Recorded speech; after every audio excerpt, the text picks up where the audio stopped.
कुरुक्षेत्र की जो आपराधिक गतिविधियों में आपने देखा होगा पिछले अपने आइलेट सेंटर की फायरिंग के बाद और अपने लाडवा में जो फायरिंग हुई उसके बाद में पुलिस अधीक्षक महोदय नीतीश अग्रवाल जी के कुशल मार्गदर्शन में हमने काफ़ी 7-8 टीम्स हमने गठित कर रखी हैं जो लगातार इन अपराधियों पे इनको काबू करने के लिए काम कर रही हैं।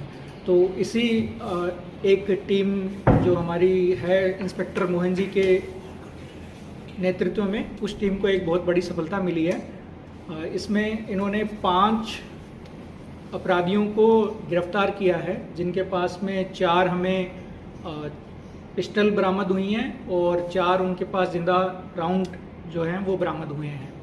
ये अपराधी अपने जो विदेश में बैठे हुए एक गिरोह सरगना हैं उनकी कॉल की वेट कर रहे थे और उनके इशारे पे ये कोई एक दूसरी घटना को अंजाम देने वाले थे, लेकिन हमारी टीम की सक्रियता और हमारी टीम के अच्छे काम की वजह से ये उससे पहले ही पकड़े गए और अभी इनसे पुलिस रिमांड इनका लिया गया है और इनसे पूछताछ जारी है कि आगे इनको क्या और घटना को इनको अंजाम देना था और किस तरीके से ये काम करते हैं और किन से ये जुड़े हुए हैं इनके तार, इस पे हमारी अभी इन्वेस्टिगेशन चल रही है। तो कौन सा गिरोह था सर जिसे अटैचमेंट थी?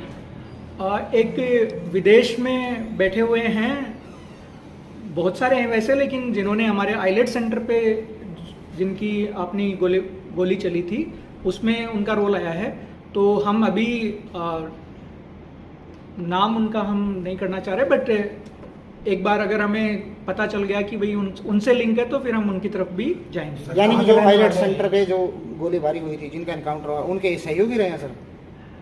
उनके सहयोगी तो हम डायरेक्टली अभी तक हम ये लिंक नहीं इस्टेब्लिश कर पाए हैं, लेकिन हाँ, ये जिन लोगों ने गोलीबारी करी थी उनका और इनका लिंक किसी एक ही बदमाश से है जो कि विदेश में बैठा है। इससे पहले घटना को अंजाम दे चुके हैं ऐसे किसी को? हाँ, ये छोटे मोटे जो घटनाएं होती हैं, जैसे चोरी की घटनाएं होंगी, पहले एक आधे पे एक आर्म्स एक्ट का भी पर्चा है, तो उस तरह की ये घटनाओं में शामिल रहे हैं। सर कहाँ के रहने वाले हैं? ये आसपास के ही रहने वाले हैं, कुछ कैथल जिले के हैं, कुछ अपने कुरुक्षेत्र जिले के हैं, तो ये आसपास के ही। जो असला है कहाँ से लेकर आते थे, कैसे? हाँ, ये हमारी इन्वेस्टिगेशन अभी चल रही है। मोस्टली जो इनको असला प्रोवाइड करने वाले लोग हैं वो भी पहले के जो आपराधिक गतिविधियों में जो लिप्त लोग हैं वही हैं, और ये मोस्टली कंट्री मेड पिस्टल जिसे हम बोलते हैं देशी भाषा में जिसे कट्टा बोलते हैं, वो इनके पास से बरामद हुआ है। सर पहले भी इन्होंने कोई वारदातें की है? जी, जैसा कि मैंने बताया कि छोटी मोटी वारदातों में पहले रहे हैं। इन सब ज़्यादातर की इनकी क्रिमिनल हिस्ट्री ऐसे होती है कि किसी चोरी की वारदात में जेल में गए हों, किसी आर्म्स एक्ट में या लड़ाई झगड़े की वारदात में जेल में गए हों, और बाद में ये वहाँ जेल में फिर उनकी बड़े अपराधियों से इनकी मुलाकात होती है और फिर इनके लिंक्स बनते हैं। उम्र कितनी होगी सर इन लोगों की, या बालिग या नाबालिग? इन सब की उम्र 20-22 साल के आसपास है, और मतलब ये बहुत ज़्यादा पढ़े लिखे भी नहीं है, कोई 8वीं पास है, कोई 10वीं पास है, इनमें से एक है जिसने ग्रेजुएशन कर रखी है। ज़्यादातर युवा ही पकड़े जा रहे हैं, क्योंकि आप तक देखा है 20-22 साल की एज है, तो इनको भ्रमित करने में ज़्यादा कामयाब हो जाते हैं लोग। जी, अभी जैसे कि हम देखने को हमें मिल ही रहा है कि हमारे समाज में ये हो रहा है कि जो युवा हैं वो इन चीज़ों से थोड़ा जल्दी आकर्षित हो जाते हैं कि उनका हाथ में एक कट्टा मिल रहा है, या उनको रील्स वगैरह भी आप देखते हैं कि सोशल मीडिया पे डालते रहते हैं। तो इसलिए मैं आपके माध्यम से ये कहना भी चाहूँगा कि जो गांव के मौजूद व्यक्ति हैं, जो सरपंच वगैरह हैं, या फिर जो पढ़े लिखे रिटायर्ड लोग हैं, वो एटलीस्ट अपने गांव में इस तरह की बातों पे चर्चा करें और लोगों को ये समझाएं, बच्चों को ये समझाएं कि इस रास्ते पे जाना ठीक नहीं है। सर ये कहाँ से पकड़े गए और इनकी पहचान क्या है? ये देवीलाल पार्क के पास में एक हमें सूचना प्राप्त हुई थी कि वहाँ एक गाड़ी में ये थे, तो ये जब हमारी टीम ने वहाँ पे दबिश करी तो ये गाड़ी में बैठे हुए पाए गए और इनके पास जो हथियार थे वो भी इनकी गाड़ी की डिक्की से ही बरामद हुए। कितने लोग हैं सर?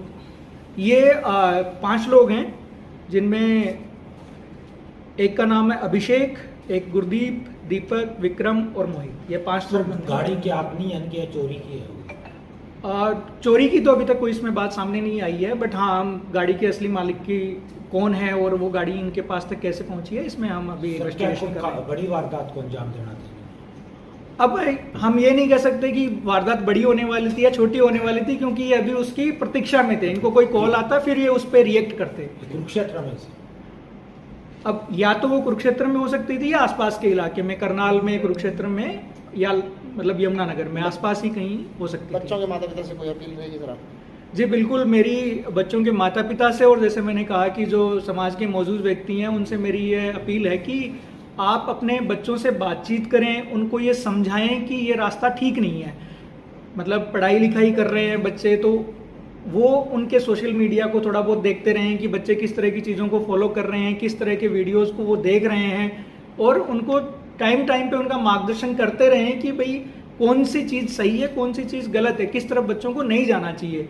और इन सब रास्तों का जो एंड है वो कभी भी अच्छा नहीं होता है। तो अब आप देख ही रहे हैं कि ये जैसे हैं 4-5 अब ये 20-22 साल के